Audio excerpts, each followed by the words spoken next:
So the Penguins find themselves in a position that no one expected them to be in. Down 3-0 in round 1 to the New York Islanders, 1 game away from getting swept. Now I'm going to keep it real with you guys. I didn't expect this at all. On paper, I thought the Penguins had the way better team. I thought if anyone's going to be sweeping, it would have been the Penguins. And I guess this is why hockey is so great. You don't need just skill to win like in basketball. It's a combination of a bunch of things, including skill, obviously. The Islanders right now are out coaching, out working, and just shutting down every single player on the Pittsburgh Penguins right now. So coming into today's game, we all thought the Penguins were going to come out and play their best game of the season. And the Penguins did start off strong, applied a lot of pressure on the Islanders, got the first goal. Garrett Wilson with a huge tip to make it 1-0 Penguins. Huge goal. You're right where you want to be. You got the first goal on home ice. Now you have to add to that. Make it 2-0, make it 3-0, take control of the game. And the Penguins failed to do that because the Islanders come back 20-something seconds later and tie it up 1-1. Jordan Eberle with a great shot, and I do agree that's a shot that you would want Matt Murray to stop, but it's not like it was the worst goal he's given up. It was a good shot, but it should have been stopped. And then the Islanders come right back a minute later, something like that, and score on a 2-on-1. The story of the series, the Penguins with these terrible, terrible pinches. Chris Letang had a terrible pinch in the beginning of this game, but it didn't cost the Penguins. Murray came up with a huge save. This time it was Justin Schultz. You saw Crosby losing the puck. It would have been a gamble. It would have been 50-50, but with the score being 1-1 in the first period, you don't need to take that 50-50 gamble. You stay back and it's a 2-on-2,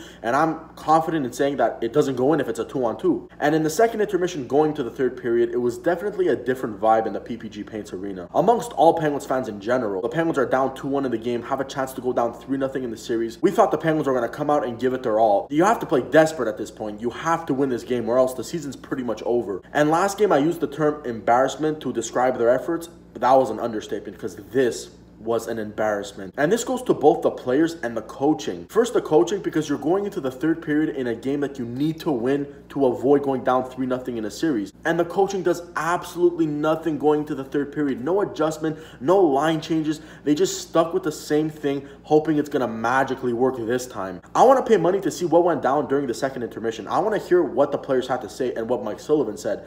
Because, come on, whatever was said did not get delivered, because the way they came out in that third period, it was just so frustrating. And as the minutes were going down, you'd think there'd be even more and more desperation and urgency, and there was nothing. That same energy went on the entire third period. And then the dagger in our hearts, Leo Komarov makes it 3-1 Islanders. And obviously, after the game was finished, we got a bunch of those tweets of there's going to be major changes in the offseason. And people were tweeting me, oh, what's going to happen? Mike Sullivan's going to get fired, Jim Rutherford, who's going to get traded, Phil Kessel, Hornqvist. And I was really buying into all that until I took a step back and I realized, guys, wait a second, just wait. Me realizing this and having to say this right now is definitely going to rip out a piece of my heart because it's kind of sad. But unfortunately, this is not 2014-15 anymore, where when we lost in the playoffs, there had to be major changes. Unfortunately, teams aren't great forever. The Penguins have been great for over a decade. They just came off of 2 back-to-back cups. And this team is getting older. Their core has reached their early 30s. But my final message here is maybe a coaching change isn't going to light a fire under them like it did in 2015. And if the Penguins do get swept or even lose in the first round, I do think there should be a change then, but don't expect these huge changes, this huge retool, and then expect them to go out and win another cup or two, because the window is, like I said, slowly closing. But you know what, guys? The series isn't over yet, and I know it's most likely gonna be over soon, and the chance of the Penguins pulling the comeback is really, really low. But regardless, I'm gonna spend this last part of the video talking about what the Penguins can do to even have a chance at this comeback. You just gotta take your lineup, change it up, throw it on the wall, and hope it sticks. And if it doesn't, well, hey, you were already going to lose the series anyways. But you still have that small little chance that it does stick. And if you catch fire with this new lineup that you made, who knows, maybe you got a comeback. Now, to quote the great Rocky Balboa, a fighter is dangerous when they have nothing to lose. Like, let's be real, guys. Are the Penguins really going to come back and win 4 straight against this New York Islanders team? But like I said, they have nothing to lose. So you can afford to try stupidities right now. Try anything, because you know what? You have nothing to use. Change your whole style if you have to, because you know why? You have nothing to lose. This is not Game 7. You're not changing your whole style in a Game 7 where it actually could screw you over. You're changing it in a Game 4 where you're about to get swept in. Either it doesn't work and hey, it wasn't working before, so you get swept, or it magically works and you make this a series. Well, here's the lineup that I've thought of. It's something completely different that we've never even seen before. Right off the bat, it starts crazy. I've got Malkin, Crosby, and Hornqvist. Normally, no matter what, I hate putting Crosby and Malkin together because it ruins the whole purpose of us having great center depth. But that great center depth isn't doing anything for us right now. You know, we go up with Crosby and Malkin, and I think we need to go down with Crosby and Malkin. Put them on the same line,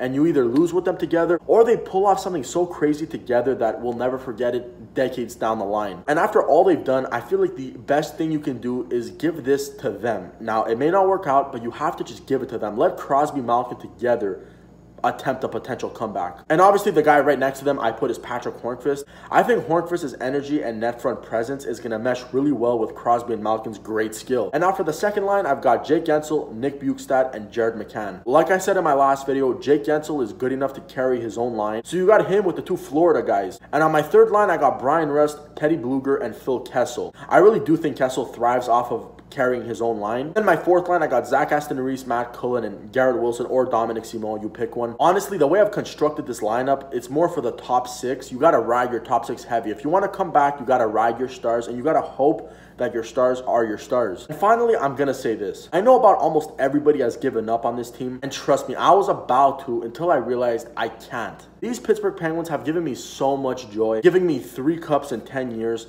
2 back-to-back cups. Their success, their back-to-back cups even helped my account grow to 60,000 followers on Instagram. I just got so many good memories, so many joyful memories in the last 3 years or so than most fan bases get in their entire lifetime. They'll be lucky to get half of what we got in the last 3 years. So for me just to turn my back on that, I'm sorry, I can't. I'm going to stand with the Penguins just like you should. We should all stand with the Penguins, win or lose, even if they get swept, if they lose game 4, 5-0. I'm going to be by their side, and I'm going to be rooting for next year. Maybe we have a chance in winning 3 and 5. But until that happens, I have faith that the Penguins can come back. Will it happen? Most likely not. You know what? Don't even look at it as playoff games anymore. Just look at it as the Penguins are out there playing for fun. Let's just hope they win so we get to watch our Penguins for one more game this year. That's how the Penguins should look at it too, because you don't want to look at it as, oh, we're down 3-0, because then you're going to lose in game 4. And that's all I'm going to leave you guys with today. Thank you guys so much for watching, and I will see you guys after game 4, which might be the last game of the season.